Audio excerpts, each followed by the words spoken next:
Semana passada nós paramos no verso 13, correto? E hoje terminaremos este capítulo, e será do verso 14 ao verso 18. E que os irmãos estejam atentos, desde a leitura até a exposição. Verso 14 a 18, segundo a King James, diz o seguinte: E o Senhor disse a Abrão, depois que Ló se apartou dele: Eleva agora os teus olhos e olha do lugar em que estás, para o norte, para o sul, para o leste e para o oeste. Porque toda a terra que tu vês, para sempre eu te darei, e a tua semente. E eu farei a tua semente como o pó da terra, de modo que se algum homem puder contar o pó da terra, então a tua semente será contada. Verso 17, levanta-te, caminha pela terra, no seu comprimento e na sua largura, pois a ti eu a darei. Verso 18, então Abrão removeu a sua tenda e veio e habitou na planície de Manre, que é Hebrom, e ali edificou um altar ao Senhor. Até aqui. Vamos pedir a Deus agora em oração que Ele nos conduza. Oremos.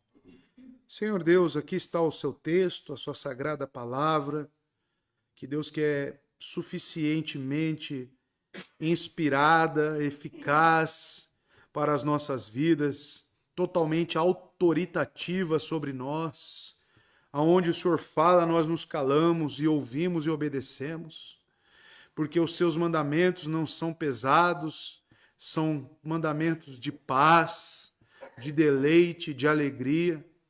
Ensine-nos, Deus, ensina o seu povo a ter deleite na sua palavra. Ensina o seu povo a contemplar o Senhor através dela. E este texto, Deus, nos ensina isto. Que o Senhor abençoe a congregação, que o Senhor abençoe, Deus, a sua igreja, os ouvintes. Que o Senhor venha, Deus, a nos trazer arrependimento de pecados, nos corrigir e principalmente salvar os perdidos, chamando-os através, Pai de amor, da fé, entregando a eles para que eles se rendam a Cristo Jesus. É o que lhe pedimos, é o que lhe agradecemos, no nome santo de Jesus, Pai. Amém. Gênesis 13, 14 a 18, então, o título aqui da minha mensagem é a confirmação. Deus confirma a promessa a Abrão. Tudo aquilo que se iniciou no capítulo 12, verso 1 a 3, aquele chamamento a Abrão, Deus agora reforça o que ele já havia dito, tá bom?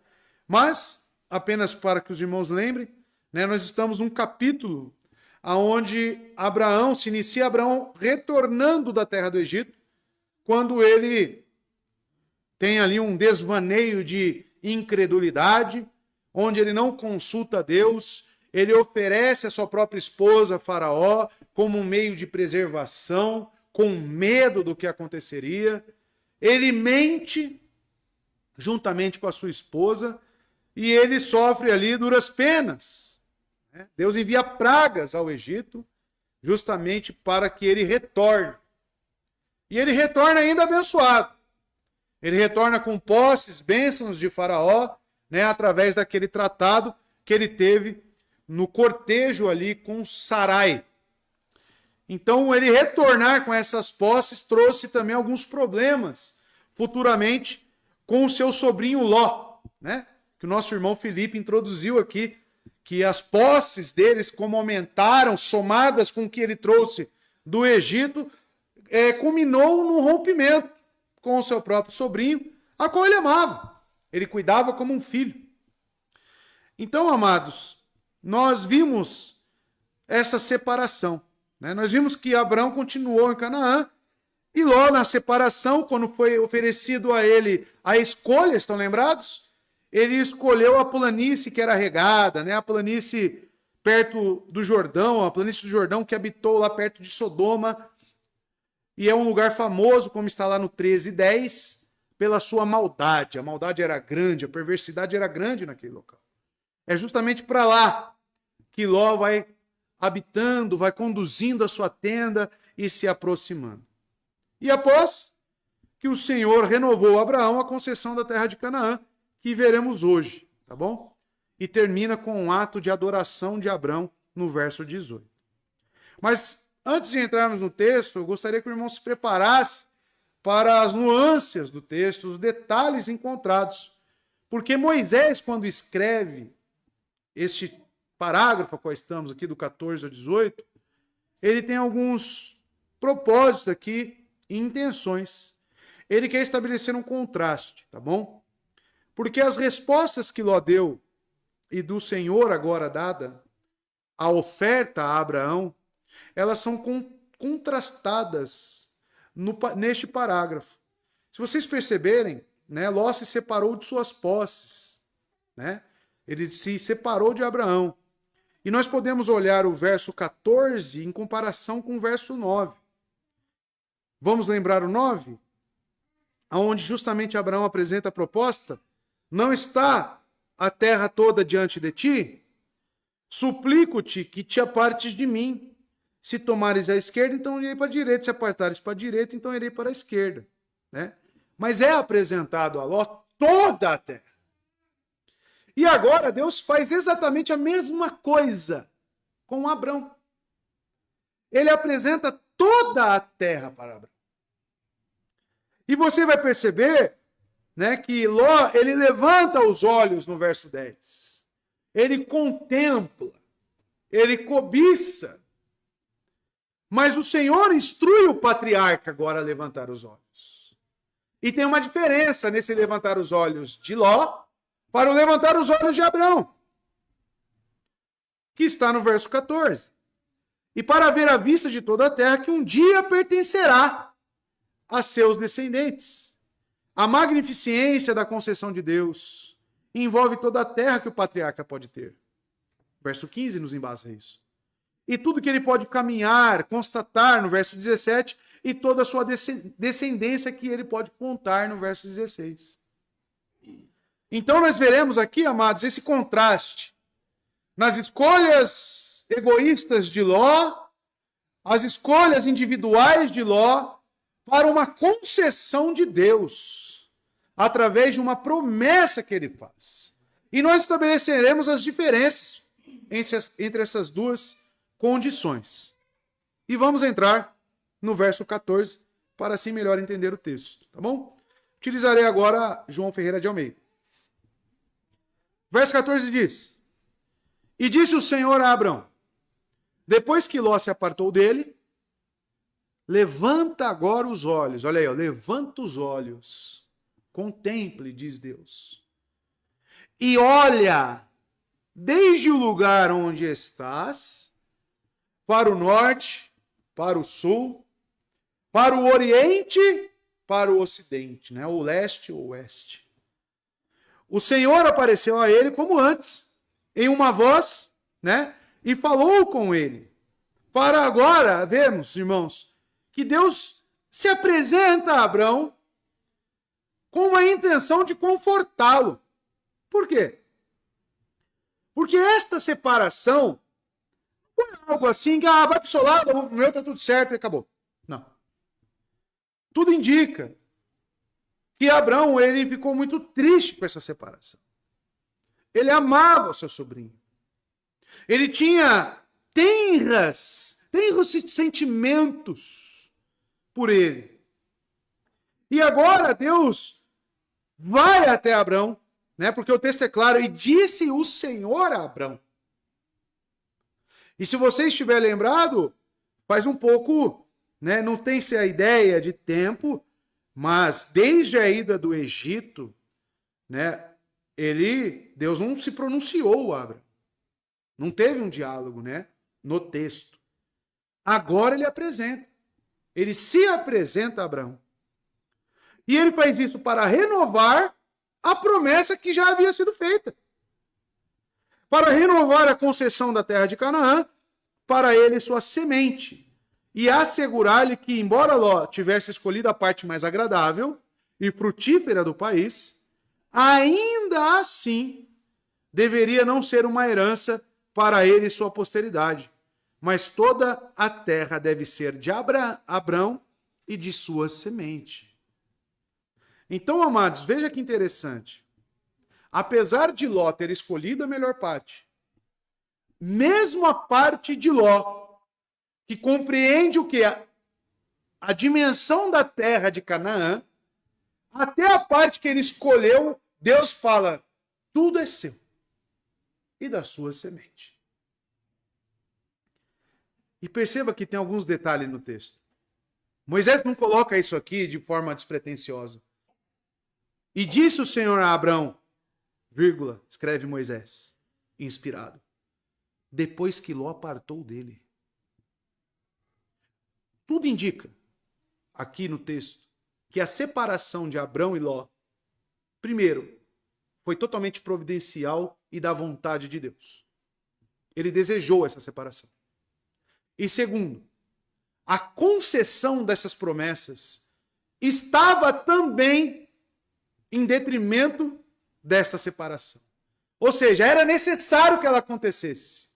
Porque a promessa de Deus, se os irmãos lembrarem, lá no verso 1 do capítulo 12, sai do teu país e da tua parentela e da casa de teu pai para uma terra que eu te mostrarei.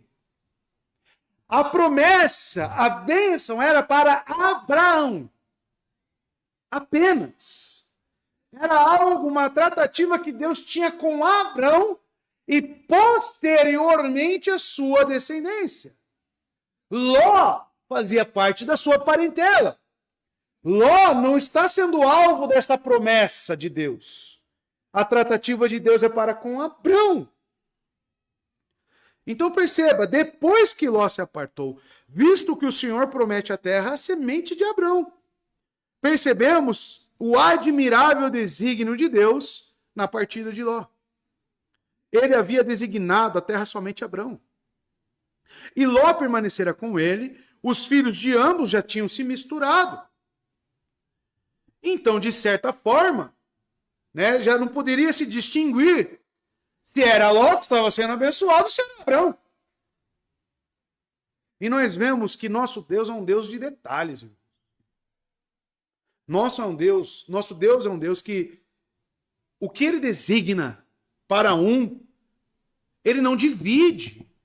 Se ele tem desígnios individuais e propósitos individuais para com a sua vida, se for necessário, ele te separará para que os seus desígnios se cumpram. Então, amados, certas separações, como foi dito semana passada, elas são bem-vindas para que os desígnios de Deus se cumpram. Então perceba que no caso de Ló é justamente isso que acontece. E a causa da dissensão e do fato que era culpável, porque estava tendo brigas entre os pastores, mas o Senhor, segundo a sua infinita sabedoria, ele tem capacidade de uma coisa má sacar algo bom. Ele tem capacidade de, como José, que foi vendido pelos seus irmãos, futuramente sacar algo bom daquilo. Então isso é maravilhoso. E que a posteridade de Ló não possuiria nenhuma parte dessa herança, mas seria abençoado pela presença de Abrão, como veremos no capítulo 14, estando naquela terra. Ló foi abençoado por conhecer o Deus de Abrão. Mas a promessa em si, de ter uma terra, de ter um povo, de ser abençoado em Canaã, era designada a Abrão e a sua descendência, e não a Ló. E não a Ló. Quando Deus renovou, então, e ratificou essa promessa, foi justamente nisto, depois que Ló se apartou dele. Isto é, depois de terminada a briga. Pois ali é que o Espírito de Deus habita, a paz, a tranquilidade, e não incitados por alguma paixão. Depois as humildes e abnegadas condescendências de Abraão a Ló, para a preservação de paz, que nós vimos semana passada. Isto ocorreu quando Deus veio a ele com um sinal de seu favor. Observe que Deus irá compensar abundantemente com paz espiritual aquilo que nós abrimos mão em benefício da preservação da paz entre os vizinhos e amigos. Amados, se nós queremos progredir em algo, espiritualmente falando, nas coisas concernentes a Deus, uma coisa é certa, não é meio a brigas, não há meio a descontentamentos, ingratidão, porfias, não é em meio a essas coisas que Deus irá agir. Certamente elas são conduzidas e designadas por Ele que é soberano. Mas não significa que Deus se alegra com essa situação. Então, quando nós vemos essa separação de Ló com Abraão, nós vemos inicialmente ele resolvendo e trazendo paz. Abraão, o seu caráter piedoso, ele tenta promover aqui com sucesso a paz. E Deus se apresenta a ele em meio a esta paz, porque já estavam resolvidas as brigas. E certamente, às vezes as pessoas, irmãos, em determinados locais, em determinadas situações, a sua permanência já fica insustentável. Você percebe nitidamente que Deus já não está se agradando da sua presença em determinado local. Que Deus não está se agradando da sua conduta. Porque mais está fazendo mal, mais está trazendo brigas do que paz. E nós somos chamados para a paz. Eu dei o exemplo semana passada da igreja da onde eu sou oriundo, né, que chegou um momento por doutrinas, visões bíblicas. Nós vimos isso na própria história dos batistas, que a Assembleia dos Batistas teve que convocar uma assembleia, talvez a nível nacional, para resolver aqueles atritos. Porque nós cristãos não fomos chamados para isso, irmãos. E no meu caso, da igreja ao qual fui oriundo, chegou a um ponto que ficou insustentável. Que eu fui colocado na parede e me dito, ou você continua com as suas doutrinas, ou você não permanece aqui. Agora, pense eu com as minhas convicções e minha consciência cristã em um local que eu não sou bem-vindo. Não teria paz, irmãos. Eu não seria alimentado espiritualmente. Então era necessário que a separação. E após a separação, a minha vida, né, espiritualmente falando, deslanchou. A vida da minha esposa. Porque é necessário. Deus não habita no meio dessas intrigas. Nós temos que entender que essas brigas, porfias, são obras da carne. Gálatas capítulo 5, irmãos. Essas coisas é inadmissível existir no seio da igreja. E talvez esteja tão presente isso no seio da igreja, talvez é necessário algumas separações. Talvez seja necessário que alguns saiam, que alguns sigam o seu rumo. Mas nós somos chamados para um convívio em paz, para que Deus nos abençoe. É justamente o que nós estamos vendo agora. Moisés é categórico. E disse o Senhor a Abraão, depois que Ló se apartou dele. Depois que Ló se apartou dele. Isso tem tanto o aspecto, repito, da promessa ser destinada a Abraão, quanto aquelas brigas terem que ter um fim. E isso já nos ensina em muito. O nosso lar não pode estar dividido. Tanto que a Bíblia, repito as palavras da semana passada, concede em alguns casos o divórcio. E Cristo fala, respondendo àqueles fariseus, Moisés instituiu o divórcio por causa da dureza do coração de vocês. Ou seja, o pecado que não era tratado e que causava essas divisões. Então, inclusive na sua casa, dependendo das duas cláusulas que nós encontramos na Bíblia que permitem este divórcio, que é a adultério e a deserção, existem casos que não tem mais sustentabilidade no seu lar. Pense em um lar que você não tem mais confiança no seu cônjuge. Pense num lar que você vive em pé de guerra. Pense nos seus filhos sendo criados em um lar em guerra, em conflitos. Amados, isso está totalmente errado. Como que você ainda quer estar cultuando numa igreja, sendo que o seu lar está totalmente destruído? É hipocrisia.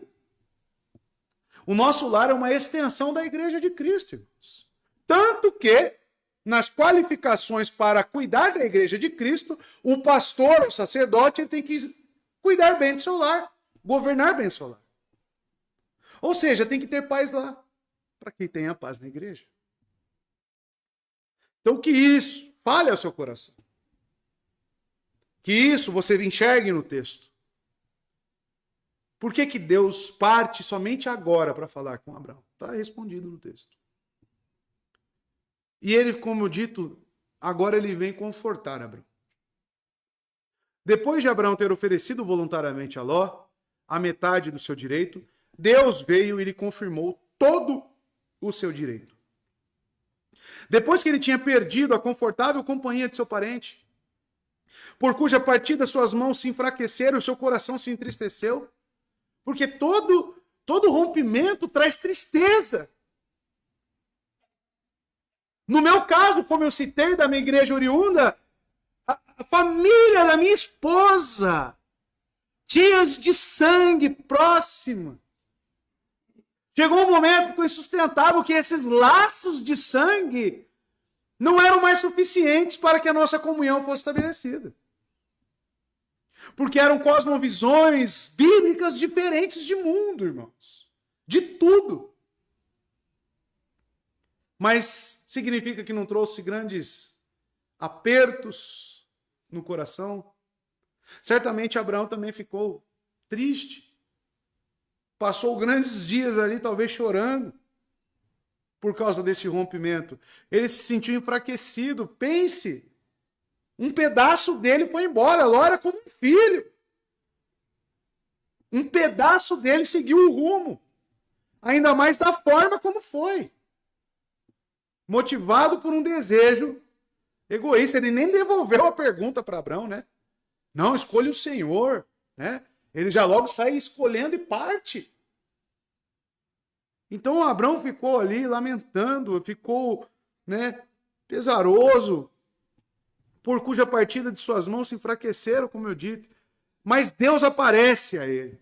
Deus veio até ele com estas palavras boas, consoladoras. Observe que a comunhão com Deus pode, a qualquer momento, servir para compensar a falta de convivência com os nossos amigos.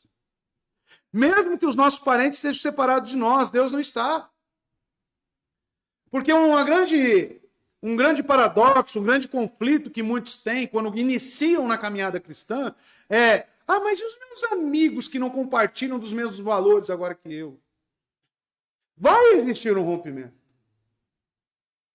Eu tenho amigos de infância de mais de 30 anos de amizade. Né?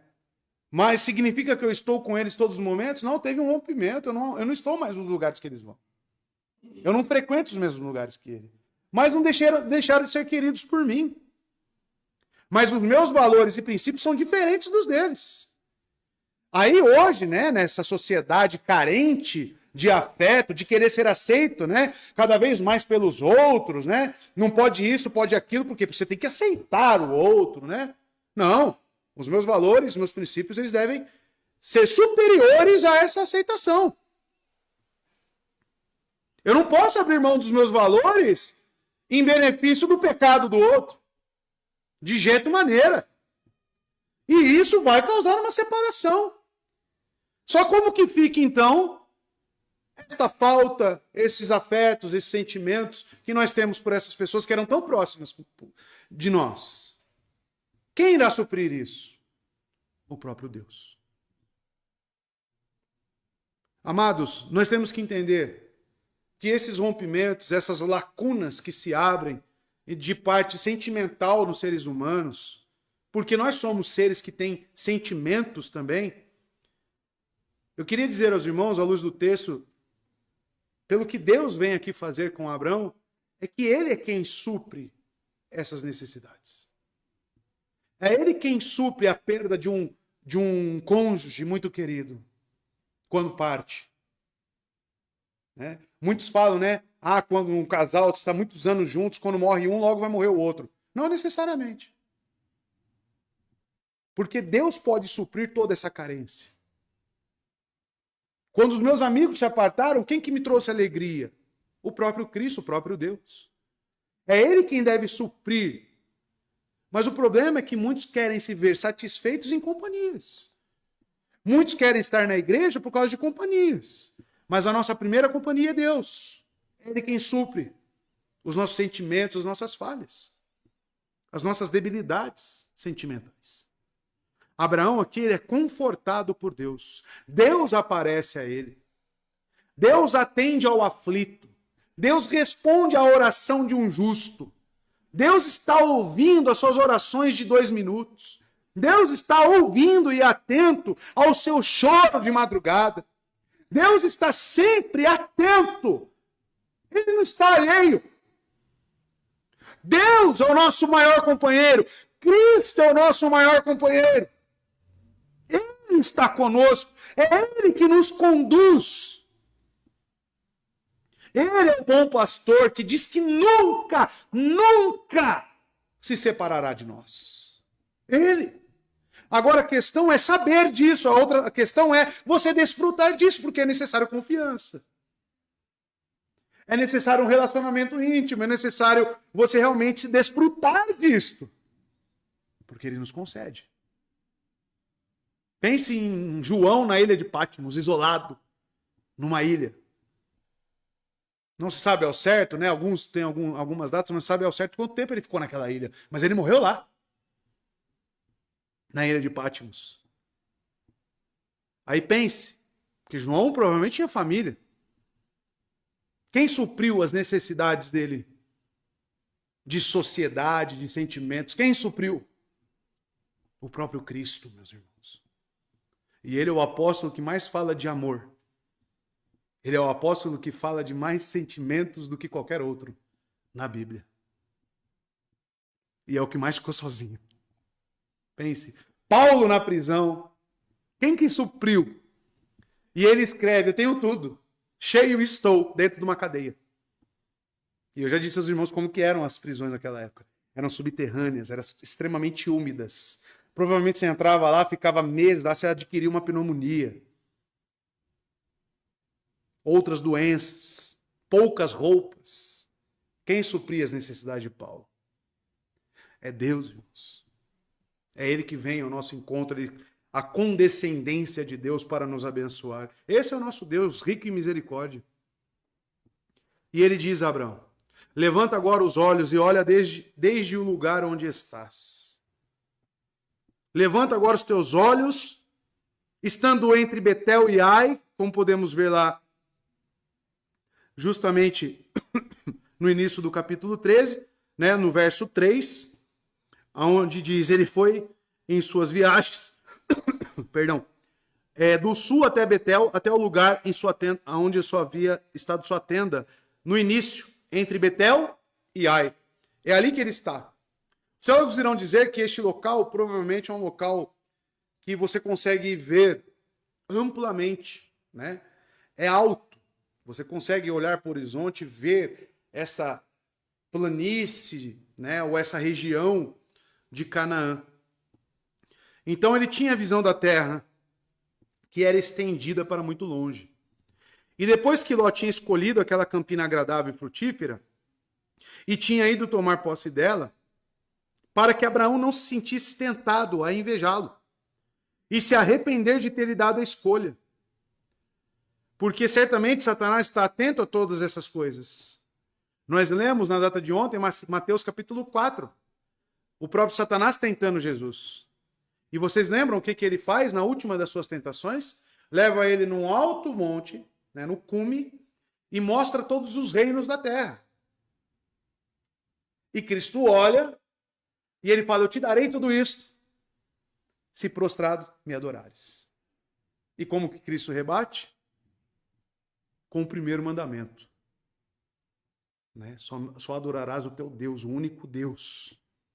Somente a Ele prestarás culto, adoração. E nós, irmãos, nós ficamos contemplando as coisas deste mundo e desejando elas. E nós esquecemos que Deus é quem tem a primazia da adoração. E é o próprio Deus que está falando aqui a Abraão, para ele olhar e contemplar, porque ele daria. Amados, Deus vem até ele para retirar qualquer tentação. Ló agora está num lugar bom, e ele ficaria com o quê?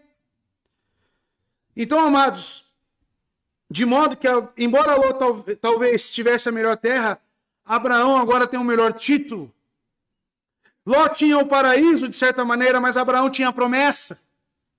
E o evento logo se deu a entender que, apesar das aparências naquele momento, Abraão realmente tinha a melhor parte. E principalmente porque Deus estava ao lado dele.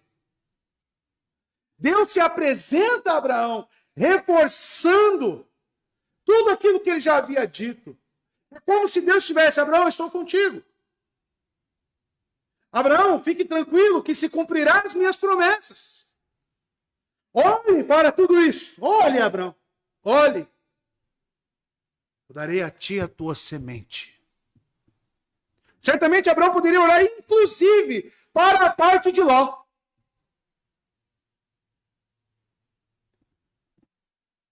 Nós devemos entender que em Cristo nós somos abençoados nas regiões celestes.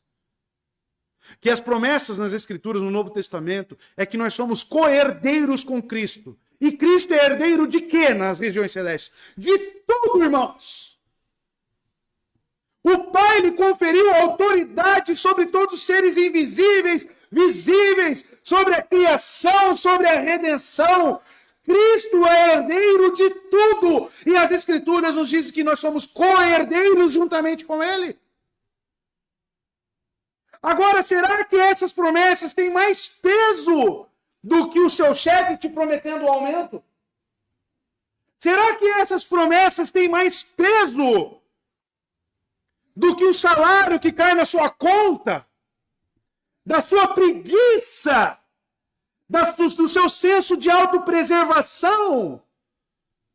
Será que realmente as promessas que estão contidas em Cristo, elas nos consolam e nos traz completude? Traz. Se responda. Porque, amados, certamente Ele tem feito muito mais do que pedimos ou do que pensamos. Ele tem feito muito mais. Abraão não perdeu um lote de terra para Ló. Pelo contrário, Deus está dizendo: se você está comigo, e certamente está, você é herdeiro de tudo. E nós, com Cristo, é diferente?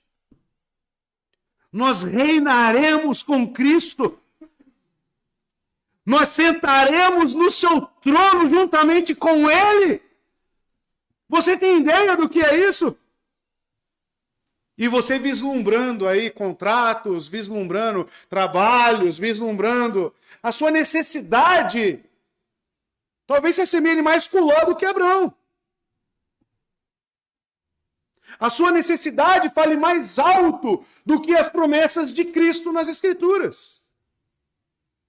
E a pergunta que eu te faço, e você precisa responder: isso está certo? Como um cristão? O que vem em primeiro lugar na nossa vida? Buscar primeiramente o reino de Deus e a sua justiça. Você tem feito isso na sua vida? É um texto tão claro de Mateus capítulo 6. É um texto tão enfático, mas que dá para contar nos dedos, talvez, os cristãos que cumpram isso. Dá para contar no dedo. Por quê? Porque você não tem buscado, irmãos, contentamento nas promessas de Cristo, naquilo que Ele instituiu. Você tem buscado contentamento naquilo que os seus olhos contemplam. Você tem agido como Ló, vendo a melhor parte, o que vai te trazer mais conforto, o que vai te trazer mais alívio, e você está partindo correndo para aquele lugar. Esquecendo que Betel e Ai, entre Betel e Ai, é o local onde Abraão instituiu o altar do Senhor, e é ali onde ele adora a Deus. E é ali onde ele aparece novamente e fala com Abraão. As pessoas facilmente sacrificam a igreja de Cristo, colocam ela de escanteio, para quê? Para ter uma preservação, um conforto maior, e não estão nem aí. E acham que estão bem dessa forma. É preocupante o seu estado, meu amado. E ele diz mais: para o norte, para o sul, para o oriente ou para o ocidente. Ou seja, amados, tudo, toda a extensão. Ele olhava para o norte, e para o norte ficava o Monte Líbano. Ao sul, Edom, as planícies do Rio Jordão.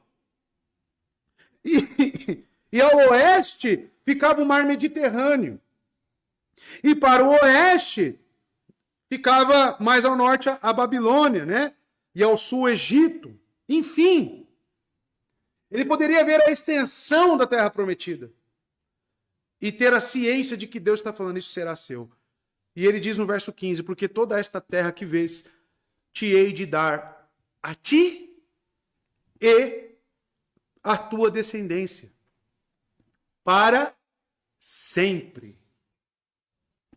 Olha só, porque toda esta terra que vês, te hei de dar a ti.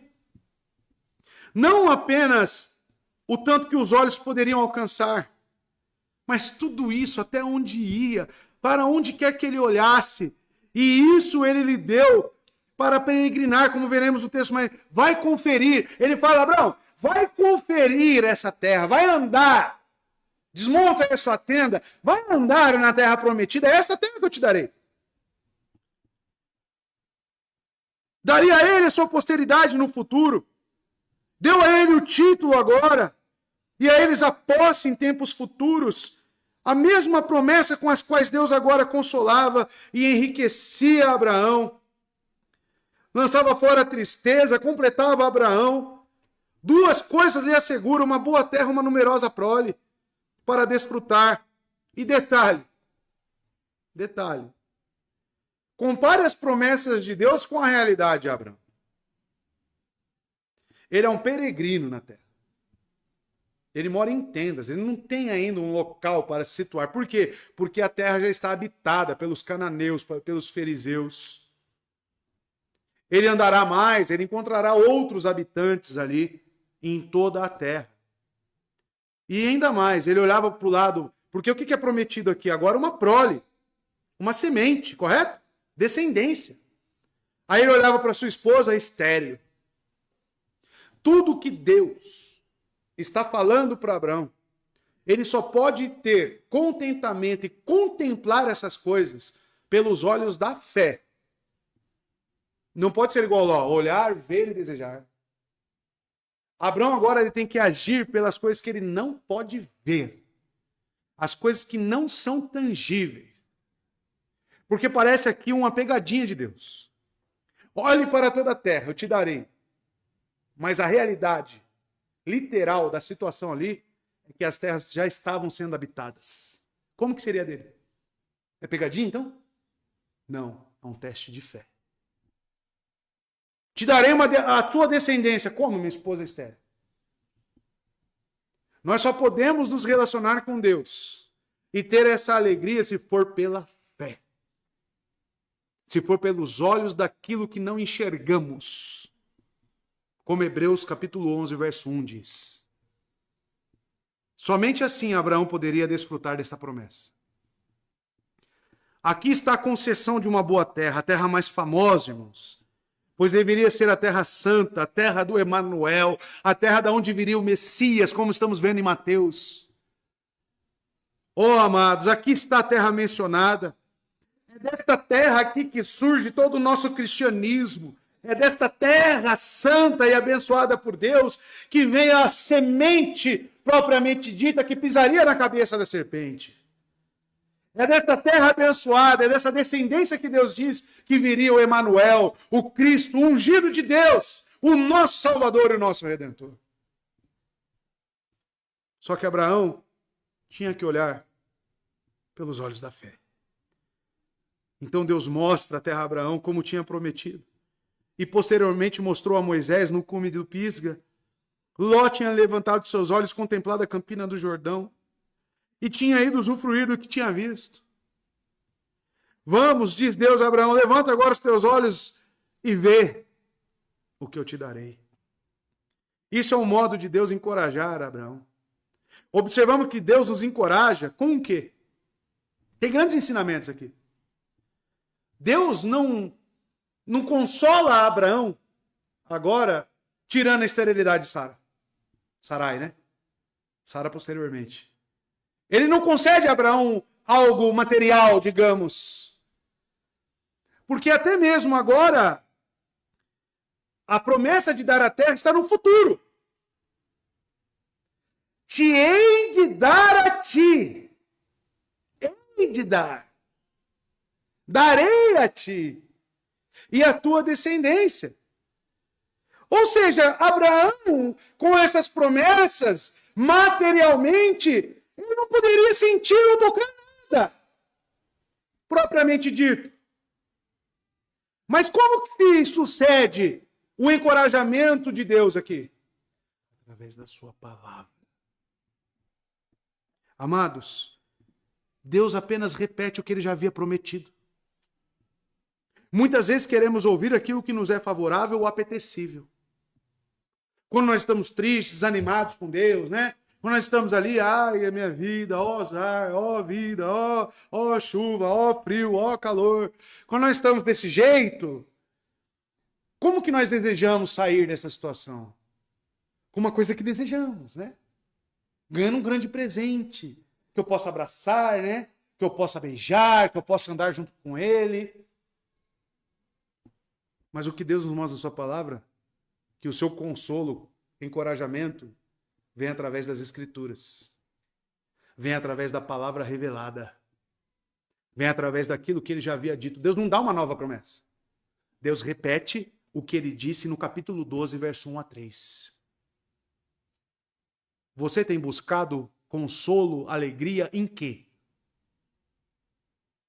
Você abre a... Você está lendo o Salmo 119, irmão? Pelo menos era para estar. Você viu? Eu gostaria de ler, abra aí no Salmo 119, a parte que nós lemos, até mesmo ontem.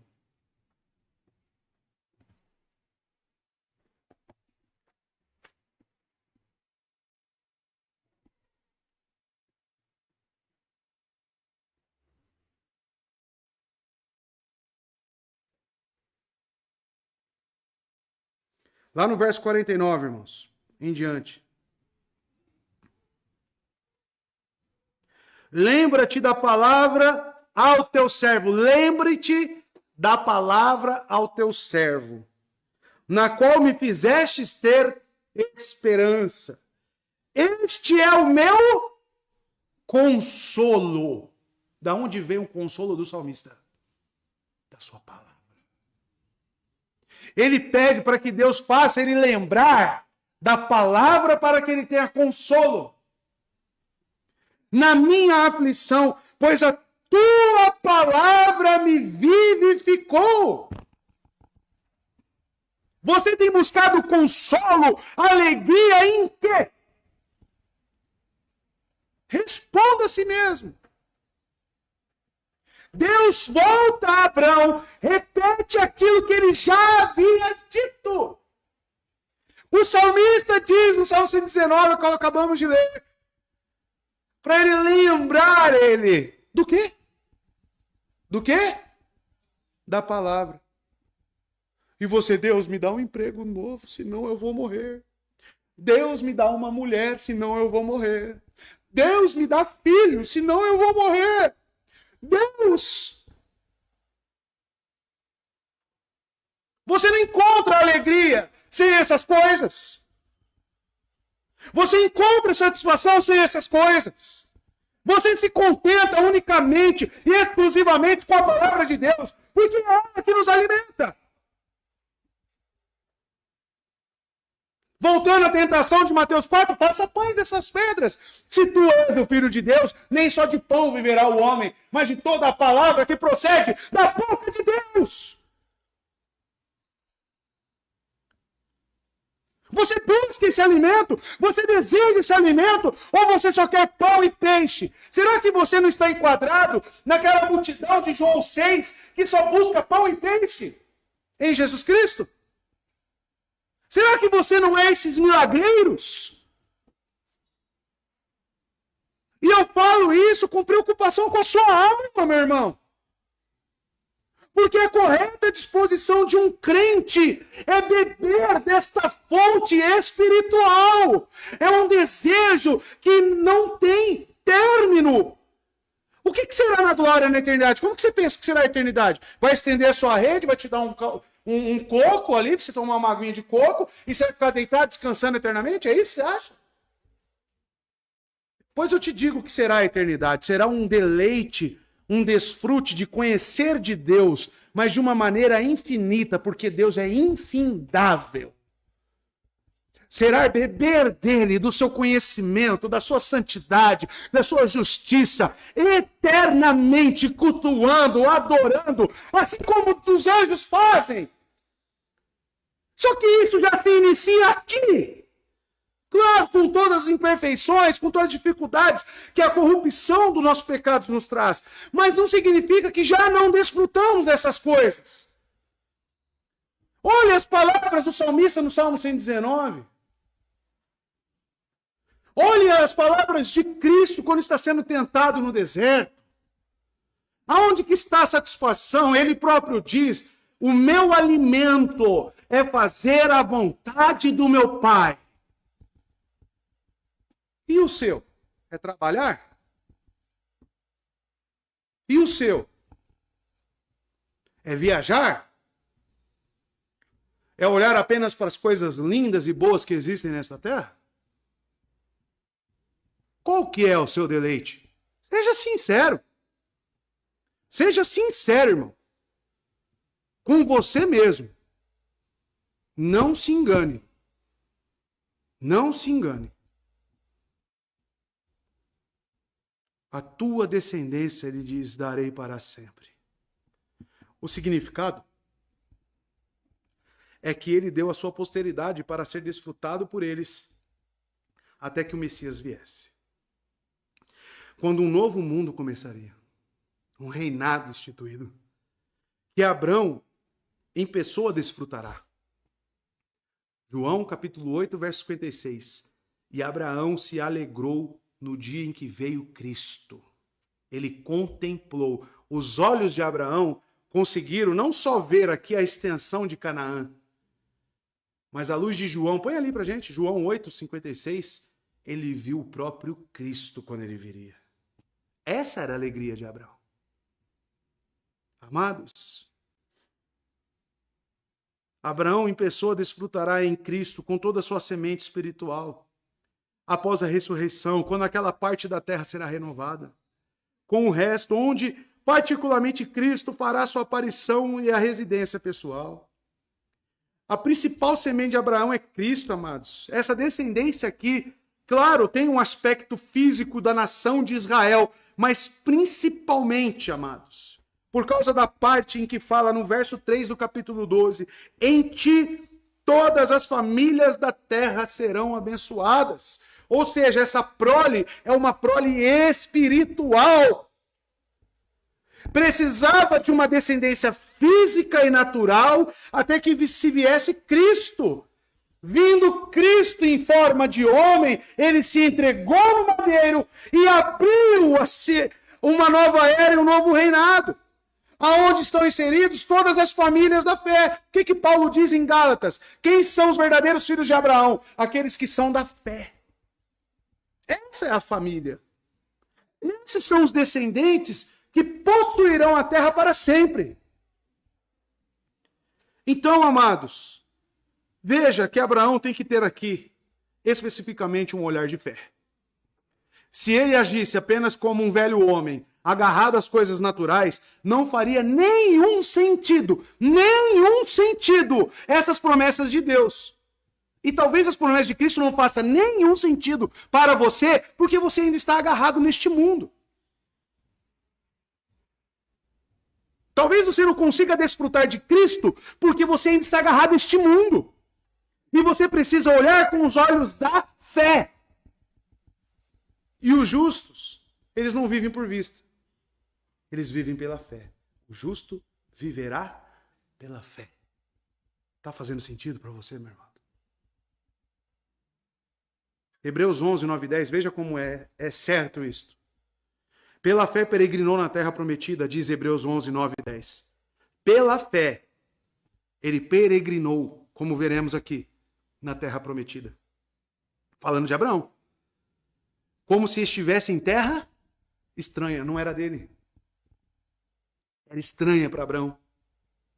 viveu em tendas, bem como Isaac e Jacó. A sua descendência, a mesma coisa. O seu filho e seu neto, a mesma coisa que ele. Viveu em tendas, em terra estranha. Co-herdeiros da mesma promessa.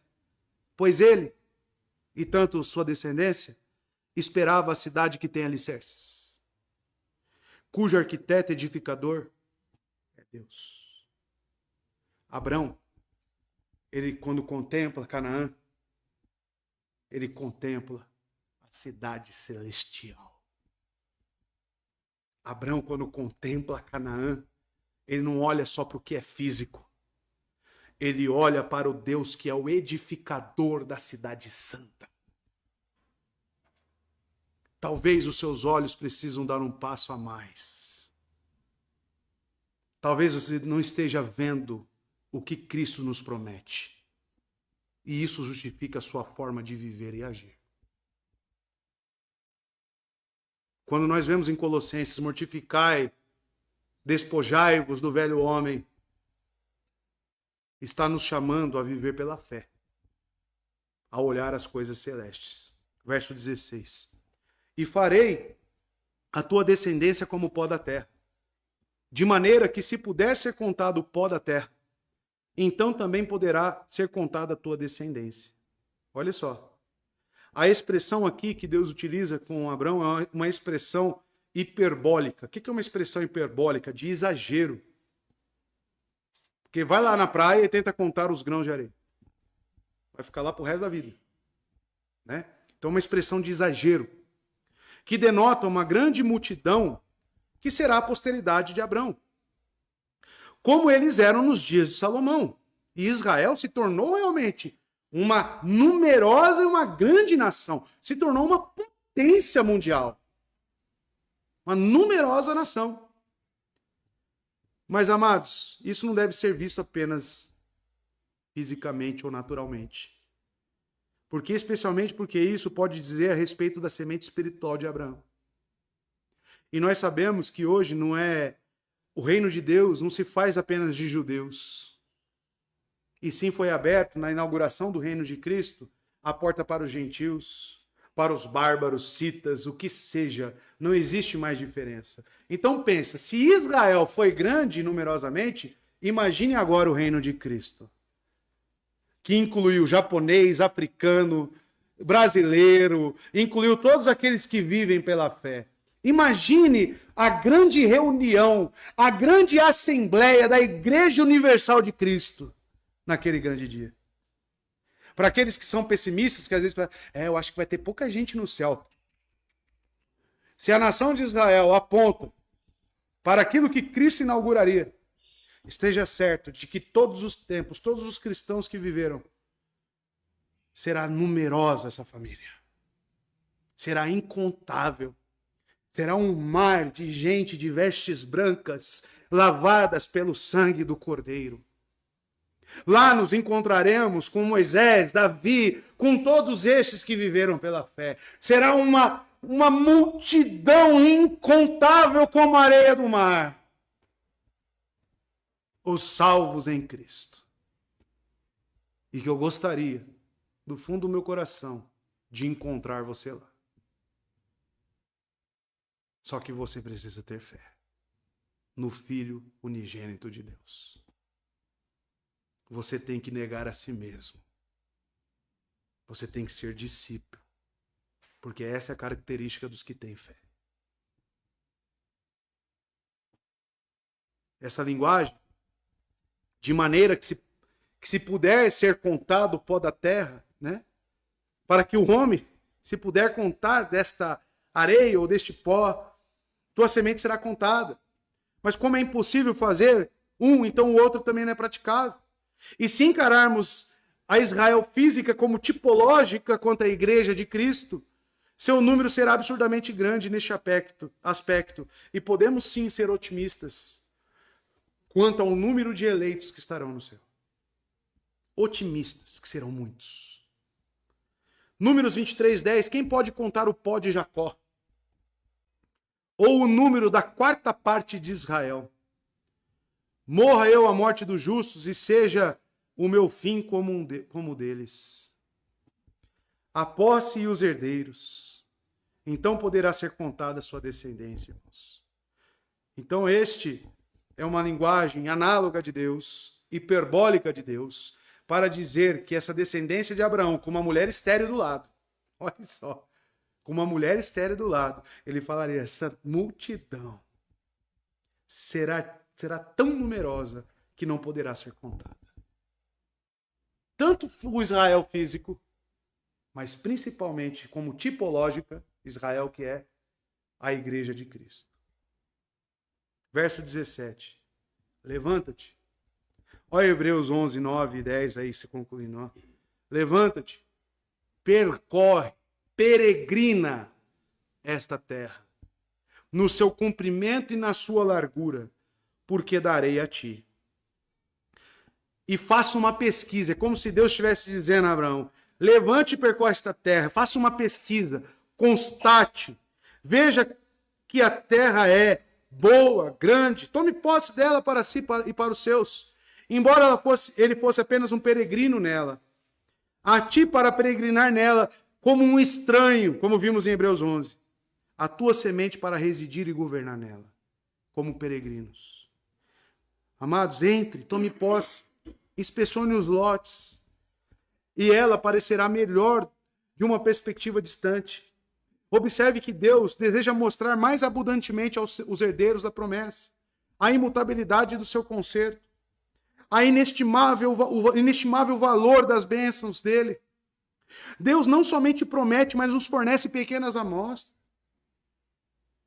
Amados, nós estamos tão arraigados neste mundo que perdemos a capacidade de poder enxergar o que Deus já tem feito por nós.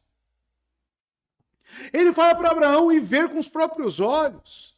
E será que você não pode constatar com seus próprios olhos o que Deus já tem dado de amostras para você, de que você tem sido abençoado por Ele? Será que nós não temos a capacidade de poder observar que Ele já tem nos dado muito mais do que pedimos ou pensamos? Mas os seus olhos carnais não podem contemplar essas coisas, irmãos. Você precisa olhar com fé. Quantos de nós aqui já passamos por momentos na igreja, desempregados, crise no casamento, e oramos e buscamos em Deus a confiança que Ele nos dá, e as coisas foram resolvidas? Quantas coisas Deus já contemplou a você e nós esquecemos? Isso, amados, são pequenas amostras que Deus nos dá para constatarmos o que é inesgotável nele. Como igreja, nós podemos já desfrutar de uma pequena amostra do que nós desfrutaremos na eternidade. E se isso não é importante para você, eu me preocupo com o estado da sua alma. Me preocupo. Porque Deus te dá a amostra do que é dele e você rejeita, como é que você quer desfrutar do todo? Entende? Se a amostra você rejeita, como que você quer desfrutar do todo? Não! As coisas de Cristo têm que ser belas para mim. A igreja de Cristo, com a qual Ele ama e se ofereceu por ela, eu tenho que amá-la ainda mais. A reunião dos santos tem que ser especial para mim. Perceba que Deus dá a Abraão aqui amostras. Vai! Percorre, constate, pesquise, veja. Por que peregrinar, irmãos? E algo que não pertence a ele. Será que isso não passou na cabeça de Abraão? Por qual motivo Deus faria isso, senão para que Abraão pudesse perceber mais claramente que ele era forasteiro e que, sentindo-se cansado por uma contínua e infrutífera inquietação, perdesse a esperança de alguma possessão estável e permanente. Porque, repito, a terra está habitada. E talvez peregrinar só vai fomentar ainda mais o desânimo. Pois como que ele se persuadiria de ser o senhor daquela terra, a qual raramente se lhe permitia beber água? Amados, esses são os exercícios da fé, para que se possa perceber na palavra aquelas coisas que são muito profundas e que estão ocultas da percepção carnal. Pois é a fé é a contemplação das coisas que não se veem, e tem a palavra como um espelho na qual pode descobrir a graça oculta de Deus. Quanto mais Abraão peregrinava naquela terra e via que ele não possuía nada e que era um peregrino, mais carnalmente falando, ele ficava desanimado. Porém, era um teste de fé. E Deus estava ali com ele, fortalecendo a fé. Logo ele percebeu que a morada dele não era aqui. Mas isso ele tem, é uma tratativa especial que ele teve com Abraão. Porque muitos, quanto mais desejam, mais é dado. E mais enveredados pelas coisas deste mundo ficam. E mais contentes eles ficam. E mais alegres. Casam-se, né, têm filhos, e somente isso basta e a alegria deles. Você tem que tomar cuidado. Se Deus está te abençoando, e você, por um lado, está esquecendo as coisas de Deus, o que isso significa? A nossa fé precisa ser trabalhada porque Deus, ele trabalha com homens e mulheres de fé.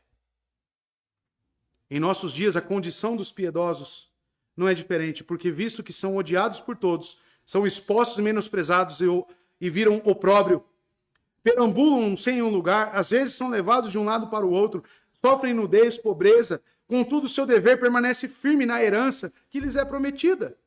Portanto, andemos no mundo como pessoas privadas de todo o repouso, que não tem outro recurso além do espelho da palavra de Deus, aonde encontramos alento, conforto e alegria. Se você está procurando alegria nas coisas deste mundo, você está completamente errado. Se você está procurando conforto nas coisas deste mundo, você está na contramão do que é viver pela fé. Essas coisas são consequências. Cristo é claro, buscar primeiro o reino de Deus e a sua justiça, e as demais coisas que ele disse, lhe serão acrescentadas, ele mesmo acrescentará. Porque Deus não sabe que você precisa de pão para comer? Deus não sabe que você precisa de roupa para vestir? Deus então agora é nécio? Deus agora é desapercebido? Talvez o seu Deus seja. Que pensemos nisto, irmãos. E ele diz, no seu comprimento, na sua largura, porque darei a ti. Israel hoje, amados, né, e deve ter alguma proximidade disso, não deve mudar muita coisa, ela tem aproximadamente 470 quilômetros de comprimento e aproximadamente 135 quilômetros de largura, tá? O país faz fronteira com o Líbano ao norte, a Síria ao nordeste e com a Jordânia ao leste, com o Egito ao sudeste e com o mar Mediterrâneo ao oeste. A área total do Estado de Israel é de 22.072 quilômetros quadrados, dentre as quais 21.643 quilômetros quadrados são terra. Israel tem aproximadamente 470 quilômetros de comprimento e aproximadamente 135 quilômetros de largura, tá? Em seu ponto mais largo. É uma tira, né? Não é muito se pegar o mapa. É isso que Deus está prometendo ali, né, no que tange a Canaã para Abraão. E ele diz, porque darei a ti. Vocês percebem que Deus confirma novamente? Ele repete, darei a ti. Ou seja, isto é, para a tua semente, porque ele era peregrino. Em sua extensão máxima, quanto ao comprimento e largura, que se ele quisesse dar sua própria satisfação, ele poderia fazer um tour pelo qual seria um juiz do que foi concedido a ele e aos seus. A concessão da terra é a ele e aos seus para sempre, que é ratificado aqui e indica que ela tipificava Canaã celestial, que é dada à semente espiritual de Abraão para sempre. Tá? Então, cada repetição da promessa, cada vez que ele fala darei a ti, ele está confirmando para Abraão. Ele está alimentando a fé de Abraão. Porque ao passo que ele falava darei a ti, ele olhava e não era dele. Então ele só tinha uma saída, né? Duas, né? Ou ele se apegava no que Deus estava falando, ou se ele se apegava naquilo que ele estava vendo. Verso 18 e último. Então mudou Abraão as suas tendas e foi habitar junto dos cavalos de Manre, em Hebrom, e ali edificou um altar ao Senhor. Qual que foi a ordem de Deus? Levanta-te, percorre esta terra. De um verso para o outro, você vê a prontidão de Abrão em responder ao que Deus diz. É um homem que vive pela fé. Então mudou Abrão as suas tendas. Da montanha de Betel e Ai, que vemos no verso 3. E aqui Moisés relata que o santo homem, animado pela renovação das promessas de Deus, atravessou a terra com grande coragem, como se fosse possível dominá-la apenas com um olhar. A prontidão de Abraão representa que ele foi animado. Ele logo respondeu, ele não levanta uma objeção, mas Deus, né? Você lembra lá de Moisés? Não, levanta outro, né? Ele não levanta uma objeção contra Deus. Ele olha, Deus promete, confirma o que foi dito no capítulo 12 e fala, eu irei, e vai!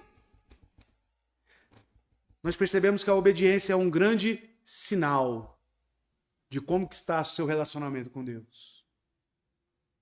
O tanto que você obedece a Deus é o tanto que você está animado e contemplando as coisas dele. A obediência à palavra de Deus é uma grande métrica para mim e para você. Abraão mostra que rapidamente ele se anima, ele confia no que Deus diz e ele obedece. E você tem obedecido? Porque a palavra de Deus tem sido comunicada a você. E foi habitar junto dos cavalos de Manre, né? Ou planície, né? Em um bosque de cavalos. E lá, como sendo sombrio, agradável, morar entre ou sob, e não por qualquer consideração supersticiosa, né? Porque aquelas árvores, como eu disse, geralmente eram altares pagãos, que eles ofereciam sacrifícios ali também. Não disso, mas ele habitou ali porque era propício, né? E Manre fica a cerca de 2 milhas ao norte de Hebrom. A menção de uma porta da cidade, lá no capítulo 23 de Gênesis, verso 10 e 18, indica que o local era um centro urbano na época. Tá?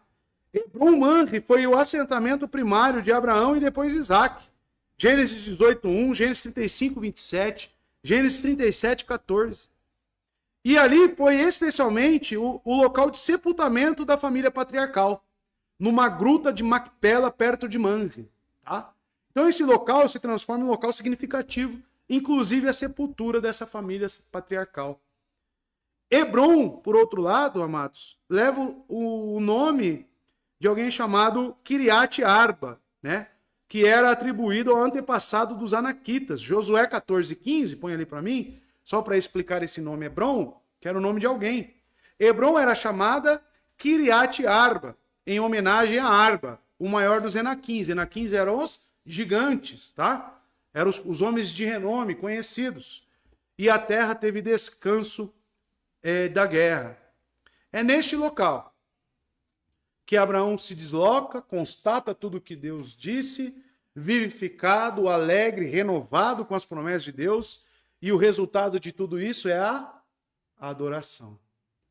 Porque o final do verso 18 diz, e ali edificou um altar ao Senhor. Estar na igreja, estar cultuando a Deus, jamais é um ato apenas que é mandado, que é uma obrigação. Todas as vezes que Abraão edifica um altar, que vocês já perceberam no texto, é um momento onde ele está grato e está feliz para com o seu Senhor. Quando Noé sai da arca, qual que é a primeira coisa que ele faz? Edifica um altar. Adoração a Deus é consequência de ser alvo da graça. Adoração, estar num culto a Deus, é consequência de estarmos gratos a Deus pela salvação em Cristo. Não é só uma vinda na igreja. Logo, você tem dificuldade nisso? Você precisa de alguém no seu pé falando, você precisa ir para a igreja. Logo, é a mesma coisa falar, você precisa ser grato. E alguém coloca gratidão no coração de alguém? Alguém tem essa capacidade? Você consegue observar a tamanha monstruosidade que é para um crente que tem dificuldade em adorar a Deus? Que tem dificuldade em, no dia do Senhor, no domingo, dedicar a Ele a adoração? Você consegue observar isso? Estar aqui deveria ser uma consequência assim como Abraão teve. Deus se revelou a ele, e o seu filho se revelou a nós. Nós temos a palavra de Deus dizendo coisas grandiosas sobre Cristo e sobre o povo dele. E as pessoas vêm para a igreja para adorar, que eu coloco aqui, parafraseando, edificou um altar, como se fosse algo tão penoso, tão sacrificante, que é quase impossível para mim. Isso é gravíssimo, se é a sua realidade. É gravíssimo, se é a sua realidade. Aqui é local de alegria, aqui é local de gratidão, aqui é local de contemplação, aqui é local de receber o alimento de Deus com uma satisfação, como se você estivesse comendo com um alimento que todo mundo quer, picanha, né, hoje em dia, como se estivesse comendo uma picanha bem assada. Um alimento bem preparado. Não era para ser, de novo. Irmão, nem vem, se é para vir nesse espírito. Porque Deus não recebe culto assim. Ali edificou um altar ao Senhor. Ele deu graças para a prevenção da contenda contra Ló e ele, pelo apaziguamento da briga, pela renovação da concessão da terra de Canaã, pela sua semente que é prometida. Lembrando, ele está sendo grato por algo que ele não está vendo. Ele está sendo grato, ele está edificando um altar a Deus, ele está cultuando a Deus, ele está invocando o nome de Deus por algo que ele olha para sua esposa estéril e olha para a terra e ele é um peregrino. E ele permanece grato. E você tem tudo e não é grato. E você tem tudo e tem dificuldade em vir para a igreja adorar a Deus. O que está de errado? O que tem de errado? É com Deus? É com a sua palavra ou é com o seu coração? Aonde está o erro? Edificou ali um altar. Construir um altar no Antigo Testamento é altamente expressivo. Quando você se deparar, alguém edificou ali um altar, é altamente expressivo. Justamente em uma época onde o paganismo e a verdadeira religião do único Deus era esquecida. É altamente expressivo essas palavras que estamos vendo no final do capítulo 13. Edificou ali um altar, um sinal de sua gratidão a Deus pela sua gentil visita que ele tinha feito. Observe que quando Deus nos encontra com promessas graciosas, ele espera que nós lhe oferecemos nossos humildes louvores. Cristo se revelou a nós, morreu por nós, nos concedeu a expiação de nossos pecados, o perdão de toda a nossa culpa, e nós respondemos a ele como? Jesus. Eu já ouvi tanto de Jesus. Eu acho que você nunca conheceu Jesus se você fala assim. Nós precisamos conhecer verdadeiramente quem ele é, para que a nossa vida, as nossas vidas, sejam vidas de adoração verdadeira. Eis aqui, amados, o que separa o homem ímpio para o homem piedoso. Um homem que olha as promessas de Deus, mesmo sem ter nada, mas vive em alegria e gratidão com seu Senhor. Um homem falho como nós, como já vimos, cheios de pecados Abraão tinha. Mas era um homem que era habitado ricamente pela fé em Cristo Jesus. E que ele adorava, invocava o seu nome e era fortalecido por Deus. Por coisas, repito, que ele não via. Que essa seja a nossa realidade. Em nome de Jesus. Amém? Vamos orar?